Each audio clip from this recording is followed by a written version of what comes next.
And did you know that you can still find hope in the Old Testament scriptures? Because most of the things that we find in the New Testament is actually a revelation of what the Old Covenant was speaking. Not most, pretty much everything. The whole covenant is a revelation of Jesus Christ.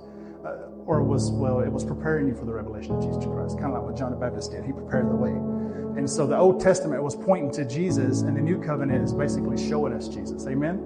So we have Jesus in the flesh, and the Old Testament was Jesus concealed in a sense. There's a quote. How does that go? The Old Testament is Jesus concealed, and the New Testament is Jesus revealed. Does that make sense? And so Paul was giving us hope right here. He said that we have hope in the scriptures.